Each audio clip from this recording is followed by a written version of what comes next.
توکل کا اور احتیاط کا اس کو پیش نظر نہ رکھا جائے، خواہ توکل میں خواہ احتیاط میں، تو اس سے پھر مسائل جنم لیتے ہیں اور شریعت کی خلاف ورزی لازم آتی ہے۔ قرآن مجید برہان رشید میں رب ذوالجلال نے فرمایا وَمَن يَتَّقِ اللَّهَ يَجْعَل لَّهُ مَخْرَجًا، جو اللہ سے ڈرتا ہے اللہ اس کے نکل جانے کی جگہ یعنی نجات کی راہ بنا دیتا ہے، اسے کوئی گھیر نہیں سکتا۔ وَمَن يَتَّقِ اللَّهَ يَجْعَل لَّهُ مَخْرَجًا، مخرج جس طرح مین روڈ سے جو سڑک نکلتی ہے سعودی عرب یا عرب ممالک میں تو اس پر مخرج کا لکھا ہوتا ہے کہ نکلنے کی جگہ۔ وَمَن يَتَّقِ اللَّهَ، جو بھی اللہ سے ڈرتا ہے، یعنی ڈرنے میں سب سے پہلے اللہ پر ایمان رکھتا ہے اور پھر اس کے بعد اس کا اللہ تعالیٰ پر بھروسہ ہے، یجعل لہ مخرجا، اللہ اس کے لیے مخرج بنا دیتا ہے، ہزار محاصرے ہوں وہ پھر بھی نکل جاتا ہے، اللہ اس کے لیے مخرج بنا دیتا ہے۔ وَيَرْزُقْهُ مِنْ حَيْثُ لَا يَحْتَسِبُ، اور اللہ اس کو وہاں سے روزی دیتا ہے جہاں سے روزی کا اس نے کبھی خیال بھی نہیں کیا تھا، یعنی کبھی ساری عمر میں 40-25 سال میں بھی نہیں سوچا تھا کہ یہاں سے رب مجھے روزی دے گا، رزق دے گا، تو اللہ اسے وہاں سے رزق دے دیتا ہے بشرطے کہ وہ تقوی اختیار کیے ہوئے ہو۔ اسی کے ساتھ فرما وَمَن يَتَوَکَّلْ عَلَى اللَّهِ فَهُوَ حَسْبُهُ، جو اللہ پر بھروسہ کرتا ہے پس اللہ اس کے لیے کافی ہے۔ جس طرح اللہ تعالیٰ کی یعنی حدیث قدسی میں اللہ کا فرمان ہے انا عند ظن عبدی بی، میرے بارے میں میرے بندے کا جو گمان ہے میں ویسا ہی اس کے ساتھ سلوک کرتا ہوں، اگر وہ مجھے دور سمجھتا ہے تو میری رحمت اس سے دور رہتی ہے، اگر وہ مجھے اپنے قریب سمجھتا ہے تو میری رحمت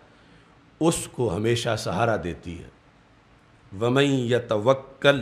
عَلَى اللَّهِ فَهُوَ حَسْبُهُ، جو اللہ پر توکل کرتا ہے اللہ اس کے لیے کافی ہے۔ توکل کس حد تک، کتنا، کوئی فائدہ لینے کے لیے یا کسی نقصان سے بچنے کے لیے، یعنی ایک یہ ہے کہ کوئی بندہ مثال کے طور پر فصل کاشت کرتا ہی نہیں اور کہے میں بڑا متوکل ہوں، میری گندم تو 40-50 بوری ہو ہی جانی ہے چونکہ میں نے اللہ پر توکل کر رکھا ہے، جبکہ جو اسباب اس نے اپنانے تھے وہ اپنائے ہی نہیں، نہ گندم اس نے کاشت کی، نہ اس نے وہاں ہل چلایا، اگرچہ اللہ کی قدرت میں ہے وہ کن سے سب کچھ کر دے، لیکن جو اسباب ہیں یہ بھی ہو سکتا ہے کہ اللہ ویسے ہی کسی سے اس کو 30 بوری گندم دلوا دے، لیکن جو اسباب ہیں اس کے مطابق اس کھیت سے جس میں کاشت کچھ نہیں کیا گیا وہاں سے پیداوار کیسے ہوگی؟ تو رب ذوالجلال نے توکل سے پہلے اسباب کی دعوت بھی دی ہے، اور ان اسباب کے لحاظ سے بھی ایک طویل بحث ہے کہ کون سے اسباب پر بھروسہ کیا جا سکتا ہے اور کون سے اسباب پہ بھروسہ نہیں کیا جا سکتا۔ قرآن مجید برہان رشید میں توکل کے ساتھ دوسری طرف اللہ یہ بھی فرماتا وَلَا تُلْقُوا بِأَيْدِيكُمْ إِلَى التَّهْلُكَةِ، اپنے آپ کو ہلاکت میں نہ ڈالو، وَلَا تَقْتُلُوا أَنفُسَكُمْ، اپنے آپ کو قتل نہ کرو۔ یہ دونوں آیات ہی فتوے میں حرمین شریفین کے مفتیوں نے بھی کرونا وائرس کے مسئلے میں لکھ کر حرمین شریفین کو بند کر دیا، مساجد کو بند کر دیا، ابھی تک مسجدیں بند ہیں، یعنی یہ دبئی وغیرہ سب مکمل سیل ہیں مسجدیں، اور یہ آیات ہی جامعۃ الازہر والوں نے لکھ کر کہ اللہ کا حکم ہے کہ اپنے آپ کو ہلاکت میں نہ ڈالو، اور تم مسجد میں گئے کرونا لگ جائے گا ہلاک ہو جاؤ گے، اللہ فرماتا ہلاکت میں نہ ڈالو لہٰذا مسجدیں بند کر دو۔ اور یہ کہ سب سے پہلے جان بچانا فرض ہے، تو جب جان ہی نہیں ہوگی تو پھر نماز کیسے ہوگی، لہٰذا پہلے جان بچاؤ۔ یہ ایک بیانیہ بنایا گیا اور اس پر پھر آگے ساری بدعات، خرافات اور شرعی مخالفات جو ہیں وہ ان کا ایک سلسلہ شروع ہوا جو ابھی تھمنے کو نہیں، اور رمضان المبارک کا آخری عشرہ بھی اس کی لپیٹ میں آ رہا ہے، اور آگے خدا نخواستہ عید کے لحاظ سے بھی سب کچھ سمیٹنے کی بات کی جا رہی ہے، اور آگے حج تک خطرات جو ہیں وہ پہنچ چکے ہیں۔ تو ہمارا یہ پروگرام احتیاط اور توکل، ہم دونوں طرف سے جو قرآن و سنت میں اس کے دلائل ہیں ان کو سامنے رکھ کر یہ بحث کرنا چاہتے ہیں کہ دونوں چیزیں ضروری ہیں لیکن دونوں کی حدود ہیں، اور دونوں کی حدود جب چھوڑی جائیں تو پھر قرآن و سنت کی خلاف ورزی لازم آتی ہے۔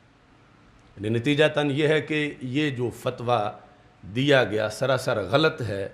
لا تقتلوا انفسکم والی آیت یہاں نہیں فٹ ہوتی، اور نہ ہی ولا تلقوا بایدیکم الی التہلکہ آیت پڑھ کے مسجدیں بند کی جا سکتی ہیں، اور نہ ہی جمعہ بند ہو سکتا ہے، نہ ہی تراویح، اور نہ ہی جو کچھ بند کیا گیا وہ ان آیات کو دلیل بنا کر بند کیا جا سکتا ہے۔ اس سلسلہ میں بحث کے آغاز میں اسباب کو اختیار کرنا یہ توکل کے منافی نہیں، اسباب اختیار کیے جائیں، خواہ وہ اسباب فائدہ حاصل کرنے کے لیے ہوں، خواہ نقصان سے بچنے کے لیے ہوں، اتنا بھروسہ اسباب پر جائز ہے اور شرعی طور پر ان کو اختیار کرنا چاہیے۔ نبی اکرم نور مجسم شفیع معظم صلی اللہ علیہ وسلم سے حضرت انس بن مالک رضی اللہ تعالی عنہ روایت کرتے ہیں کہ ہمارے آقا صلی اللہ علیہ وسلم نے ارشاد فرمایا، ایک شخص نے سوال کیا، قال رجل یا رسول اللہ صلی اللہ علیہ وسلم اعقلها واتوکل او اطلقها واتوکل۔ جامع ترمذی میں یہ حدیث شریف موجود ہے۔ صحابی نے کہا جب توکل کا سبق سرکار دو عالم صلی اللہ علیہ وسلم سے پڑھا تو کہا کہ میں اونٹنی کو باندھ کے پھر توکل کروں یا کھلی چھوڑ کے توکل کر لوں۔ اعقلو کہا، اعقلوہا کا مطلب یہ ہے کہ وہ رسی، وہ سنگلی جو اس کو بھاگنے سے روکتی ہے، ڈنگا اس کو ماروں، اس کو کسی قلعے کے ساتھ باندھوں، باندھ کے تو پھر اللہ پر توکل کروں کہ اب یہ نہیں جائے گی، یا باندھے بغیر ہی میں توکل کروں۔ تو نبی اکرم صلی اللہ علیہ وسلم نے فرمایا عاقلھا وتوکل، پہلے اسے باندھو اور پھر توکل کرو۔ عاقلھا وتوکل یعنی اس کے اندر امر کے صیغے میں پڑھیں گے، باب افعال نہیں بلکہ مجرد اعقلھا وتوکل، اسے باندھو، ڈنگا مارو یا جیسے بھی، اور پھر ساتھ توکل کرو۔ اب کائنات کے سب سے بڑے متوکل سید المرسلین حضرت محمد مصطفیٰ صلی اللہ علیہ وسلم ہیں، اور آپ صرف نگاہ فرما دیں یا کسی امتی کو یہ فرما دیں کہ تیری اونٹنی کہیں نہیں جائے گی تو وہ کہیں نہیں جا سکتی، بلکہ نسل در نسل آج تک بھی اس شخص کی اولاد کی اونٹنی بھی کہیں نہیں جا سکتی تھی اگر سرکار فرماتے۔ لیکن یہ ایک طریقہ رائج کرنا تھا امت کا۔ توکل کا یہ مطلب ہے کہ خنجر تیز رکھ اپنا، پھر انجام اس کی تیزی کا مقدر کے حوالے کر۔ تو پہلے باندھو اور اس کے بعد توکل کرو، یعنی یہ جو امت کے اندر